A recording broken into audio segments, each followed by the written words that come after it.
call the meeting to order. Okay, thank you, Beth. Okay, I call to order the CCS Long Range Planning Committee on Thursday, February 29th at 10 a.m. Beth, can you please take the roll? Bertucci, Here. Felich. Here comes Becky. Over. Livergood. Here. Lemke. And Smith. Here. Becky, I noted you. And for CCS, we have Rebecca Malinowski, Deborah Wishmeyer, and Beth Stone. Okay, thank you. Are there any additions to today's agenda? Okay, seeing none, we'll take the agenda as it's presented. Any public comment? Okay, no public comment.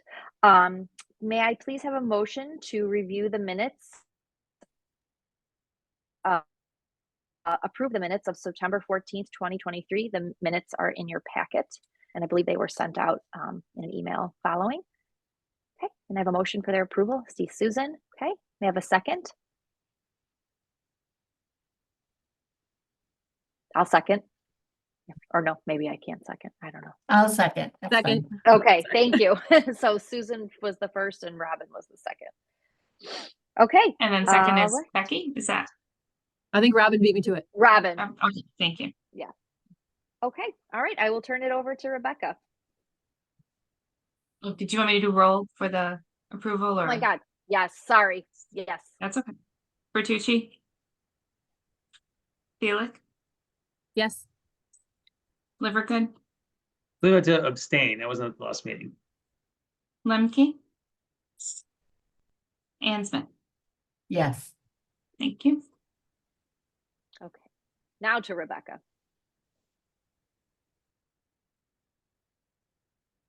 All right. So I sent a few different documents. I didn't assemble them into a tidy packet, so hopefully it was not too cluttered in your inboxes. I wanted to start today with just a review of where we're at with our current strategic plan, and then talk about what our potential goals could be for next year, which will include developing a new plan. We voted recently to extend the plan to the end of next fiscal,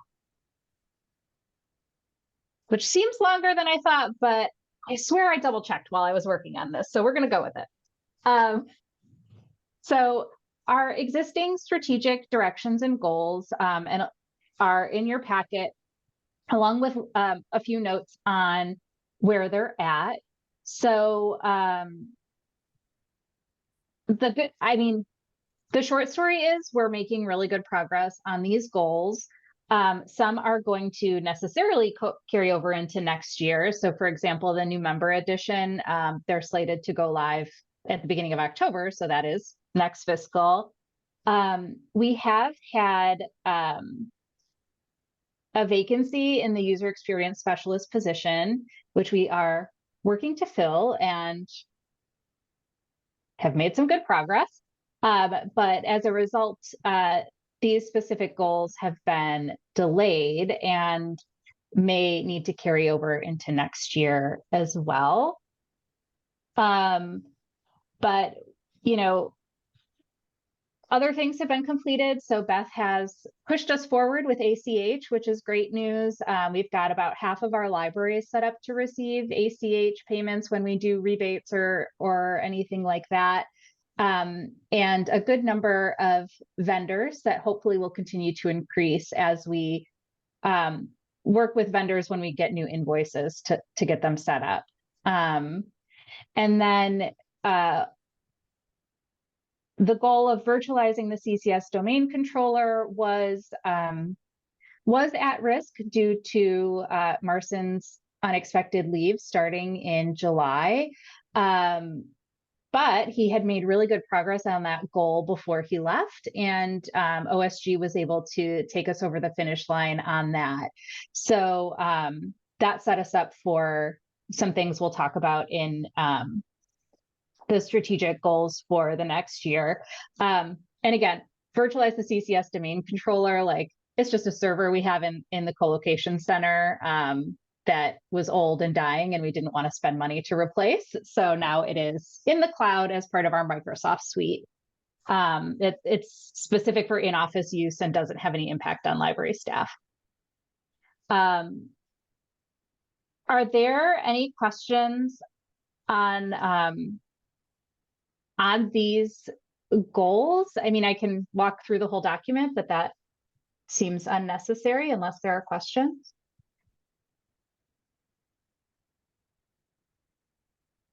Okay. Then we would move on to strategic goals for 24-25. I have this listed as potential action, but I think there's some more work we can do between now and May governing board to refine these. So I'm not expecting action today, but wanted to just have it on the agenda in case we felt really motivated. So I think the red boxes here I've added since you received this document. I've included goals for next year, as well as an abbreviation of the strategic direction that they correlate with, and an estimated project size. Concern I have is that all of these projects are pretty big. And that is kind of where some of these notes come into play. So I think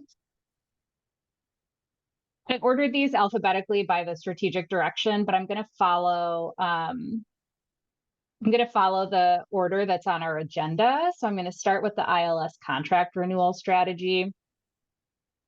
So our ILS contract is up in 2026, and it's so May 2020 or end of April 2026. And in talking with both our account manager with Innovative and neighboring consortia, we need to plan a year for contract renegotiations, which is not my favorite use of time, but as noted here, this is one of our best opportunities to set solid pricing that's going to be fair for us and establish framework for new library adds or requests for development. So it is an important use of our time. And in thinking about how to pursue this, I'm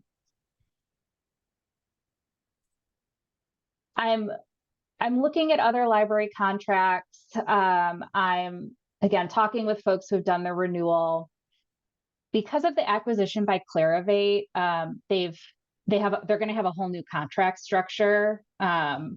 So when we signed our original contract with them, we were like one of the first customers to use their then new contract structure. And now we have another new contract structure to like kind of work through. So there's kind of a lot going on.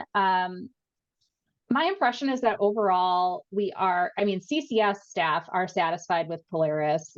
You know, there are things we wish were different, like the Vega development situation, of course. But it is my general understanding that folks are pleased with Polaris. I am planning to do a survey to, I think, directors and maybe encourage them to check in with management team on general satisfaction with Polaris. It'll be a little shorty, and it'll be in the next couple of months. So we have that going into the new fiscal. But I want to take this opportunity, again, unless something wild comes out of that survey, not to say we're going to go to RFP, but to do an environmental scan and have ILS demos for CCS staff to kind of assess what's out there and confirm our suspicions that like not a lot. And then we would deliver a report and recommendation to governing board based on that environmental scan by February, which will almost certainly include a recommendation to renew with Polaris. And that still gives us a year to do the full contract negotiation. But I think we'll be in a better place to talk about like what features we'd want to see, where we're at with development, and kind of put together a more informed list of contract requirements. Whether or not we'll be able to get any through is sort of a separate beast. But the summary of all of that is it's going to be a pretty big project. So I have it flagged as an extra large project to take on next year. This box goes with this one down here. Are there questions, concerns about that as a goal in general? And we can, in further discussions, work to refine the strategy, sort of high level.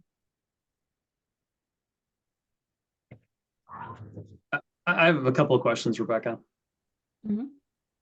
So first of all, in terms of the marketplace, I think that makes sense for CCS staff to assess the marketplace. But there's been so many mergers.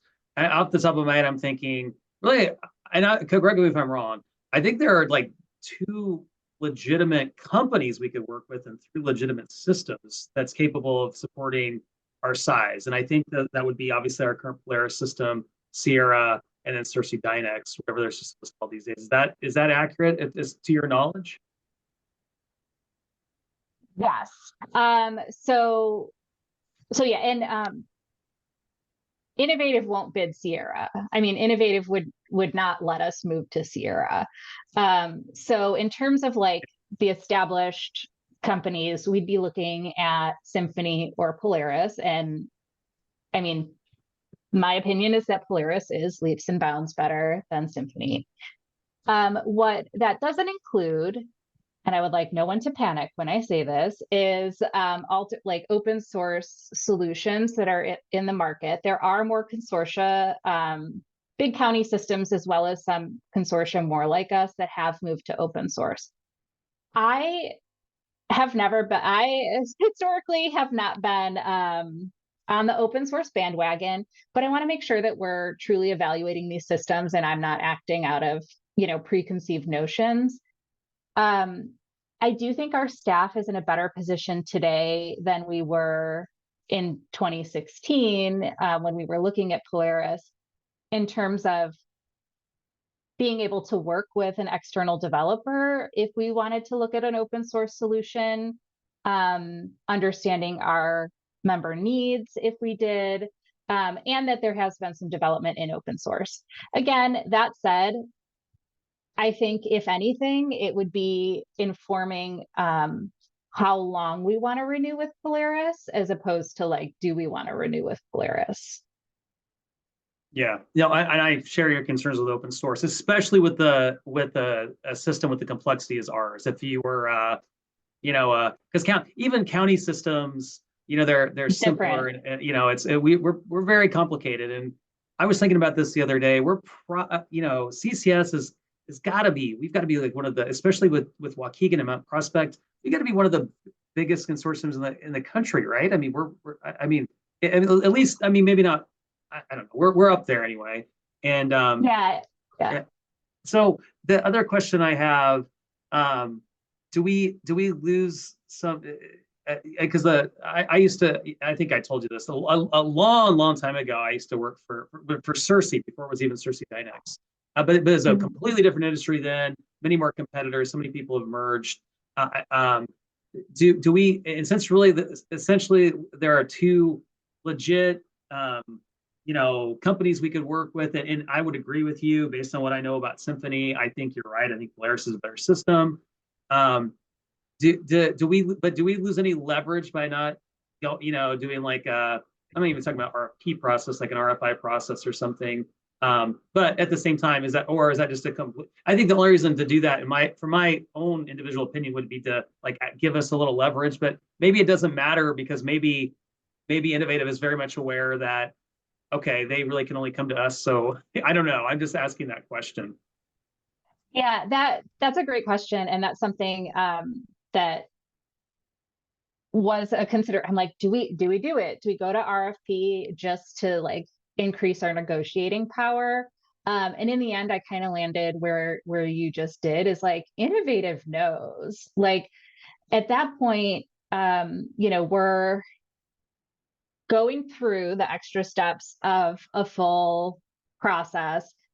largely knowing we're going to end up with the same vendor and then still having to do a many-month negotiation process.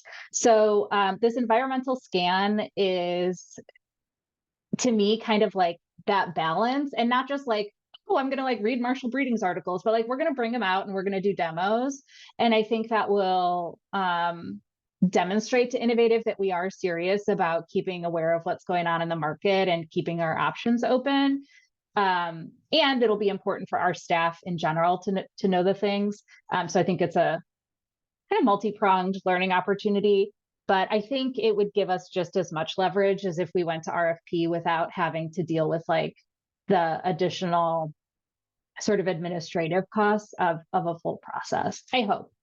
Yeah, and I would agree, because and also if you go to RFP and let's say, for whatever reason, Cersei Dynamics is super motivated for the business and they, submit this money saving offer, then all of a sudden you've got a lot of people on governing board that would be very tempted, like, oh, we can save a lot of money when that's not going to meet our needs, and you go down that road, and then we're stuck with the system that everyone hates, and you got to train everybody. So yeah, I think this is a good approach, Rebecca. I just, like I said, just ask those questions.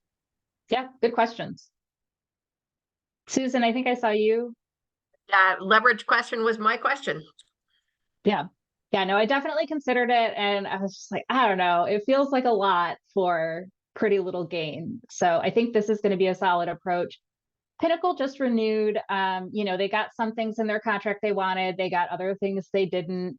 They had a very, very good contract that they had some really, really good terms that I haven't heard of anyone else having that they were not able to keep. But the terms that they did get moving forward are similar to what we have now. So it just sounds like it was a real slog, which is disappointing. I mean, we all want to end up in the same place where we're happy customers. So I'm hoping that, we can get there.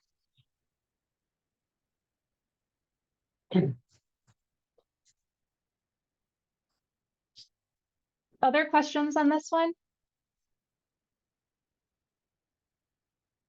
Okay. So the next one on the agenda is our strategic data needs, which is listed as TBD on your document. And then I sent an updated doc. Oops. That I just closed.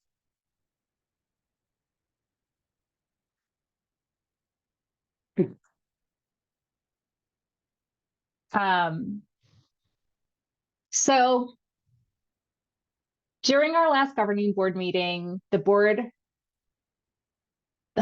did an activity to generate a bunch of ideas about strategic and goal data needs to ILS data uses for strategic kind of decision making or advocacy, and we came away with with a very robust list.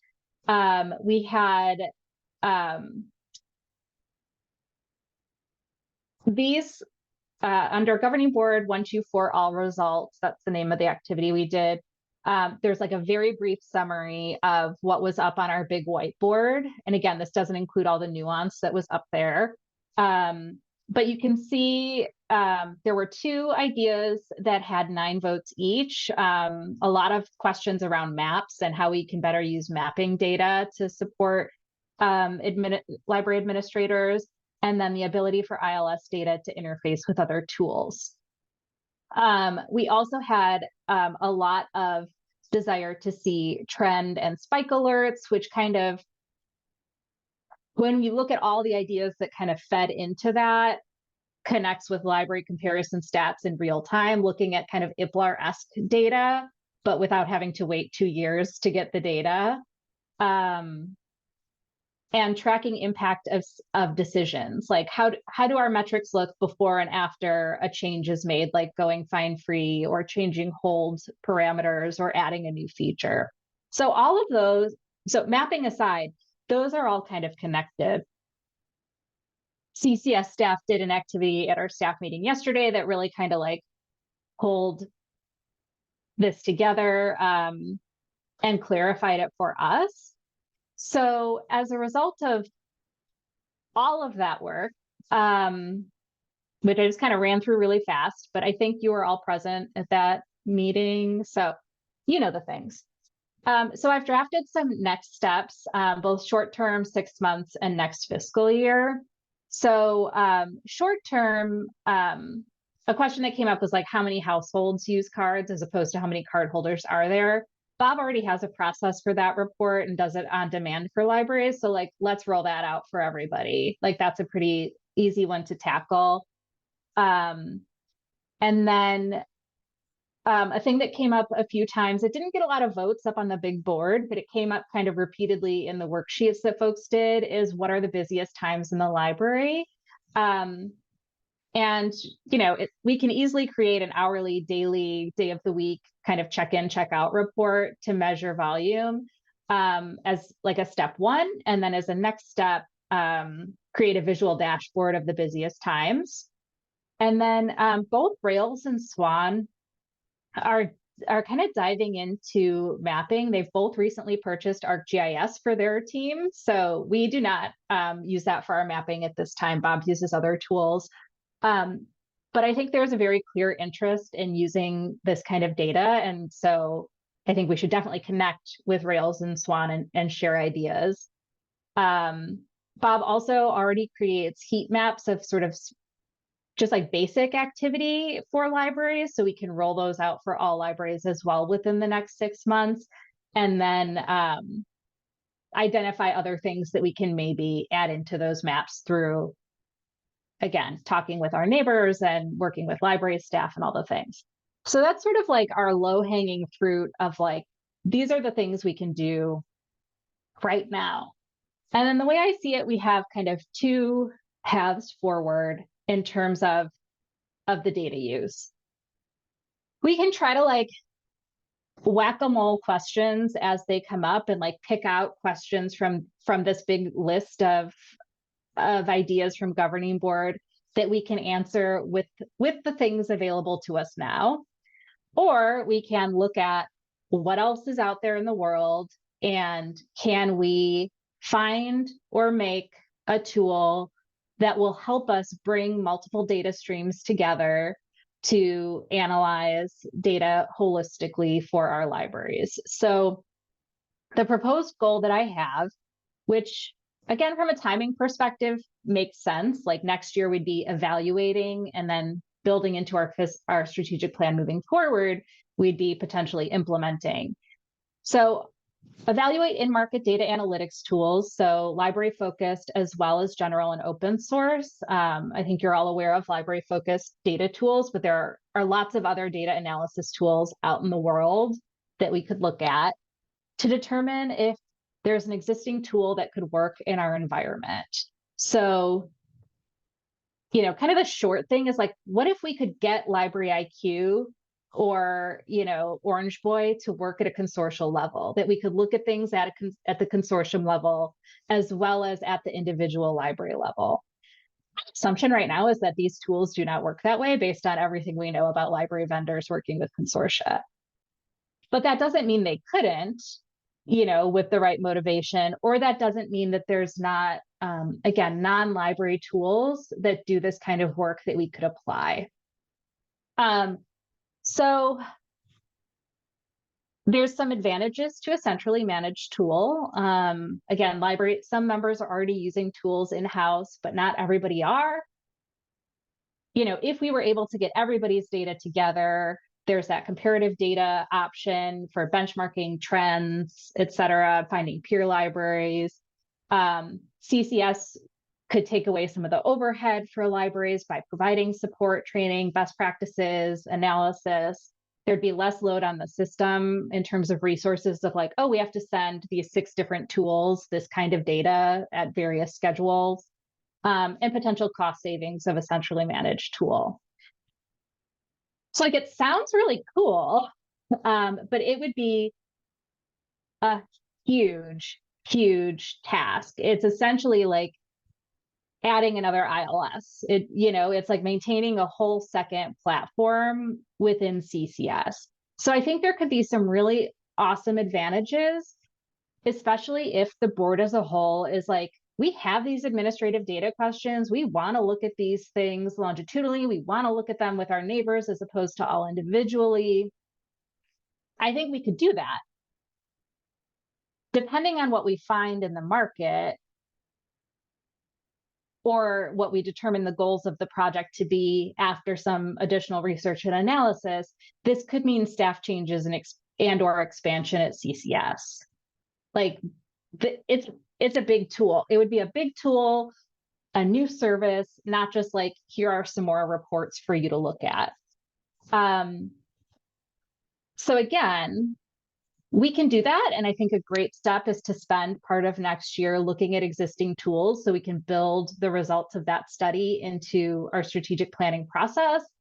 But if, right away, everyone's like, oh, no, we do not want to take that on, we can focus on, again, answering the questions that we have access to now. So I want to pause there because that's kind of a lot, and see where we're at.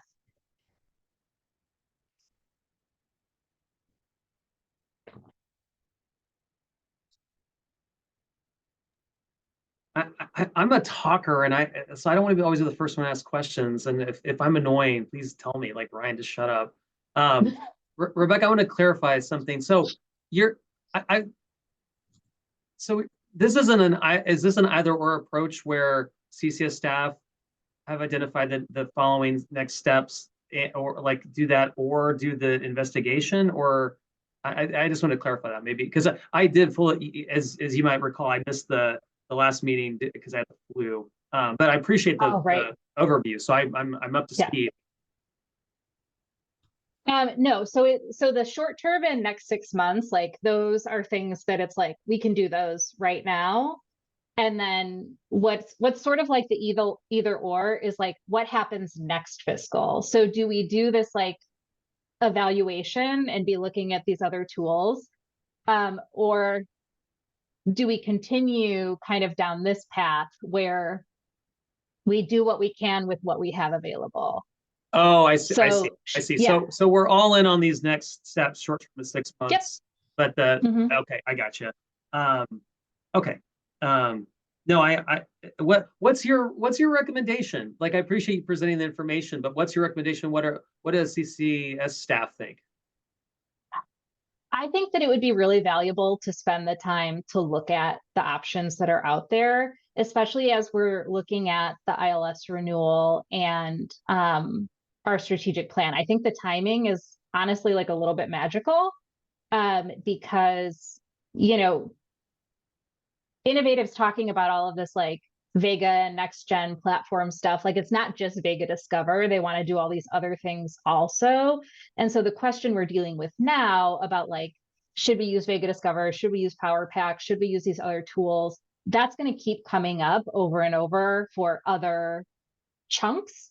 And one of the chunks is going to be analytics. So I think getting a head start on like, what are our needs as a consortium and how do they differ?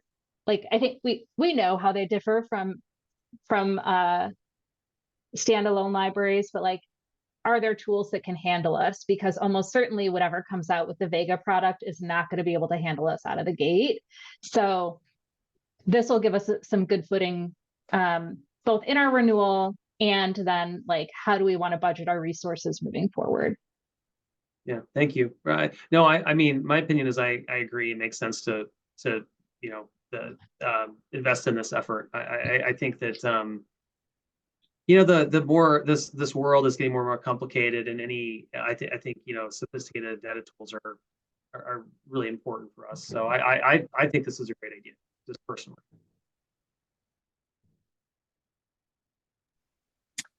I agree, and I think that the governing board will be excited for the short term and the 6 month steps. I know, like, as soon as we left that meeting, like, I was like, Anastasia, we have to email Bob and we need this map and all these different things. So I think that getting those deliverables like right away will really, I think that governing board will be pleased to see that we had that discussion and very quickly things are, we're going to see some deliverables from that, and then there's a plan for how to really look at everything in the next year. So I think this is really well done and makes a lot of sense.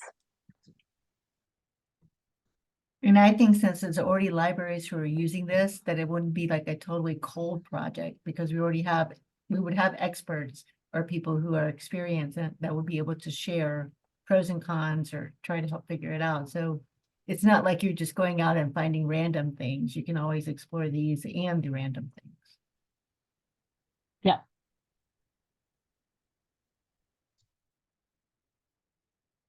Okay. Sounds like we'll leave that on our list. The next thing on our agenda in terms of potential goals is Find More Illinois. Continue the rollout. So that will start this fiscal and will continue into next. And for Mount Prospect and Waukegan into the next as well. But as we're doing that, we also need to develop a framework to assess the impact of Find More. We agreed to kind of a 2-year participation. And then what are we going to do? How are we going to determine if it's successful, or again, kind of like what success looks like? So this is in some ways a continuation of our current strategic direction, but kind of moving forward with it to the next phase. Any questions on this? The rest of these I think are, well, here I go. The BT Cat pilot, I think, is the only other one that's like, what? What are we doing?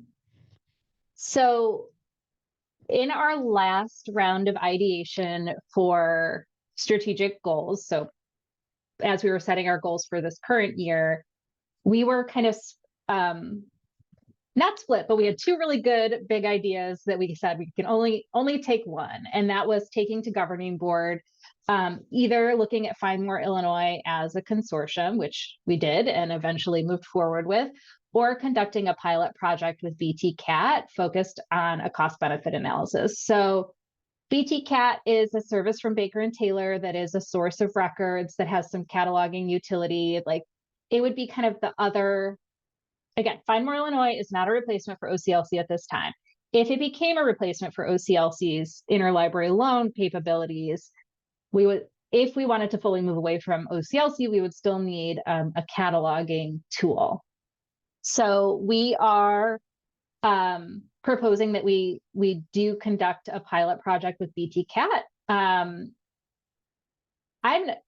This literally just came in this week. Apparently Evanston is moving forward with BT Cat already. So we may be able to, as opposed to like bringing more libraries in, we may be able to at least do an initial case study with Evanston, which would make it kind of a smaller project for us, as opposed to having to like configure and do all the things. So Rachel's already working with Evanston on their setup, and will continue to monitor and let me know if she thinks that it's a good opportunity to do an assessment based on their setup.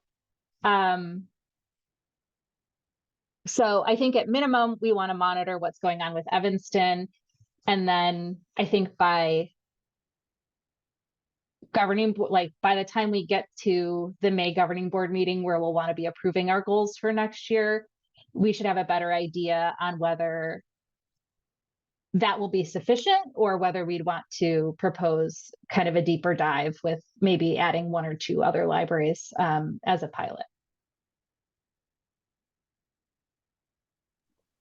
Pausing. I have a question. Yes. Oh, is Evanston dropping OCLC, or are they using BT Cat in addition to? My understanding is in addition to, so they have Okay. already been, they were one of the first libraries using BT Cat or Baker and Taylor's cataloging services. So my impression is that it is sort of an enhancement of those existing services that they're using. Nobody has discussed with me that they're planning to drop OCLC. But that is on my list of follow-up. What's happening over here? So I will check in on that. I was just curious. Okay, thank you. Yeah, I haven't heard.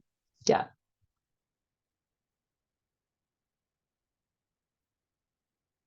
Okay. The next item on the agenda in terms of goals is develop a July 2025 onward strategic plan. which is also our next agenda, kind of major agenda item. So I think it's pretty clear we need to set aside time to work on that. Otherwise, we won't have a strategic plan. So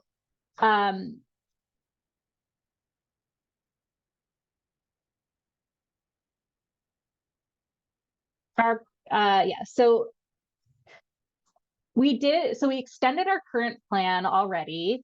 Like it was originally a 3-year plan and we extended it to be an extra year. So it has, again, great timing to coincide with our contract renewal and some other things.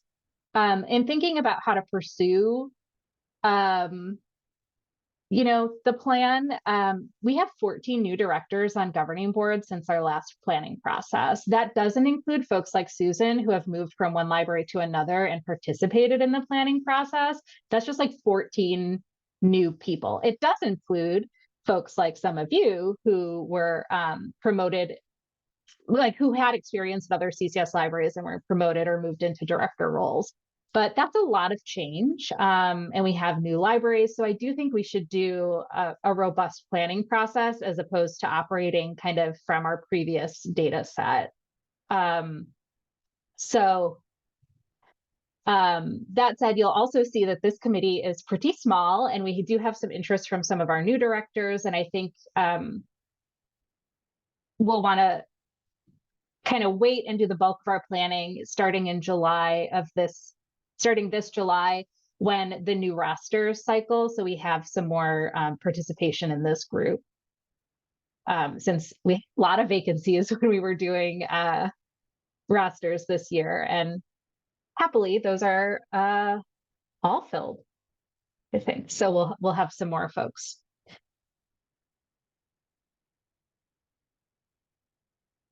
Pausing again. Questions? So then the things to carry over from this year, comparing Vega Discover with other discovery layers, doing that user testing. I added a note here. Ideally, the kind of bulk of the planning work for this project will be done this fiscal. So I'm hoping that like the size of the work left for next fiscal, we can bump down to medium or maybe small, depending on when we get someone in and kind of how quickly work rolls out. So I guess calling this a large project for next fiscal is worst case scenario, but I do think it is really important that we do this testing based on, again, the renewal, our strategic planning process, all the things that are happening, libraries using alternate layers, etc. We need to get some more clarity in this area. Our phone server so we have a physical phone server in our office to do phone notices and analog phone lines that come in to make those calls. We are in the process of upgrading the operating system on that phone server with our new friends over at OSG and Innovative.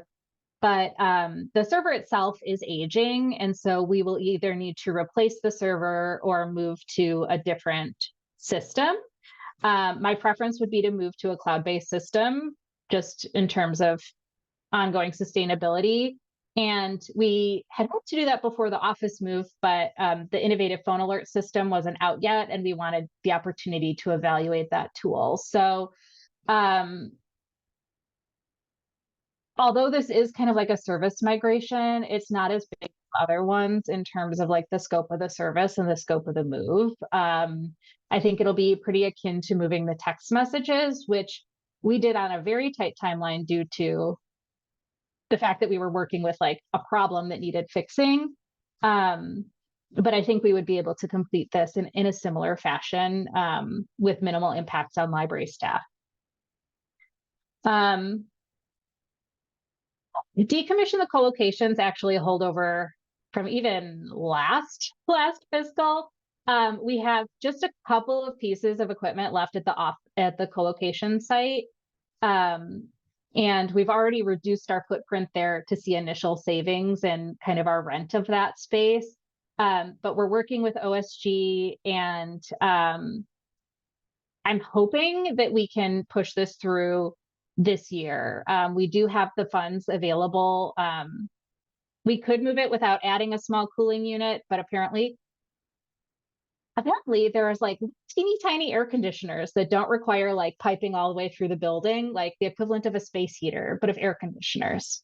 So we can add one of those to the closet for extra safety. That was kind of our last lingering concern. So I'm hoping that this is completed this year as well. But because it's not completed, I just want to like include it as a potential for next year. And that will be a nice savings for CCS. We're down from like $645 or $685 a month for the colo down to like $3. It was actually, it was Eight. over 800. It was about 8. We saved about 500 a month. I Oh. think. Got my numbers mixed up. Thanks. Could be Steph. wrong too. No, I think you're right.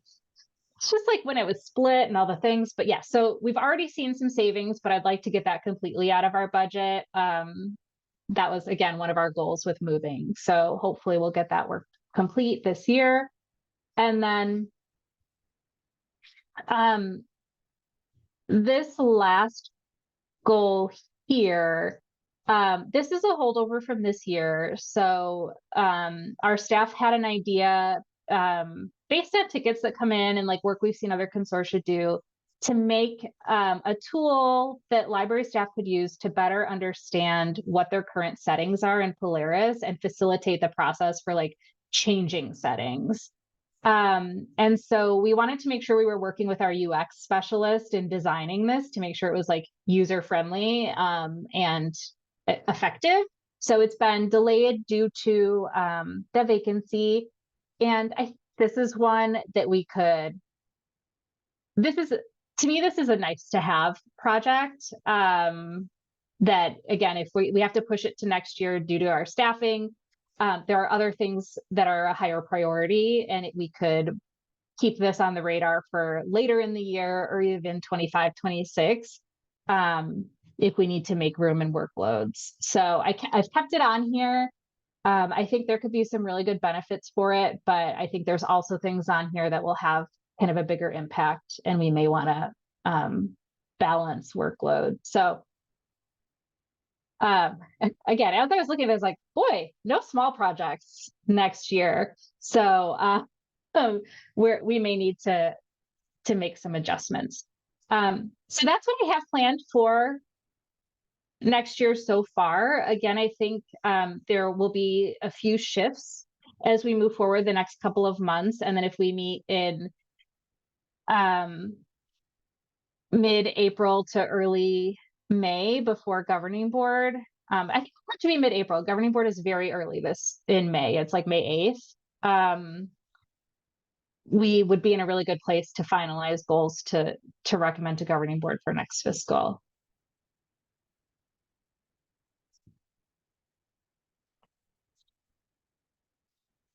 Okay. And the last item on our agenda is strategic planning timeline. So do I actually have anything written down? I don't. I mean, I have some I don't even need to share this. It's very little. Again, I think we should wait for the committees to roll over before we dig too deep into planning. I do, before July, want to develop and deliver and then have time to analyze the director satisfaction survey, both with general CCS services, but like largely focused on Polaris, just to help inform that renewal. So just thinking April, May. So, I mean, I could have a draft of that for our next meeting and then push it out after the next meeting, and then work with the new long range planning team to look at results in July. And then that could also kind of help inform our plan. Again, like our last process was in 2020, and it was just like, nothing that existed in 2020 matters anymore. Everything was just so different. Everyone was in the throes of like the shift like it was a horrible time to do planning, but it was like what we had to do. So I think it's a great opportunity to look at things with fresh eyes. And that's honestly about as much as far as I've gotten on what the plan should look like. So I'm happy to talk further about it with the committee, take ideas or notes, or we can just say we'll talk about it in April when we have a draft of the survey.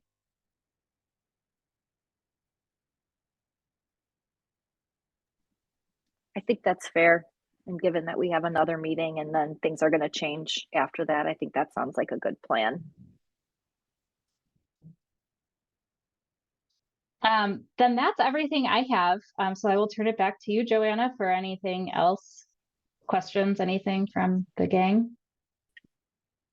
I don't have anything. All I'll say is when I read this, I was like, oh my God, these projects seem so like overwhelming to me. I'm sure you guys know exactly what you're doing and what the path forward will be, but I was like, oh my gosh, this feels it's a lot. As you said, there's nothing small coming. So thank you for all the documentation and all the thought you put into this. And I know we'll convene again in April, and I think we'll have a good plan to bring to governing board in May. And then when committees change over, they'll have a good charge for how things get planned for the next year. So thank you for all your work.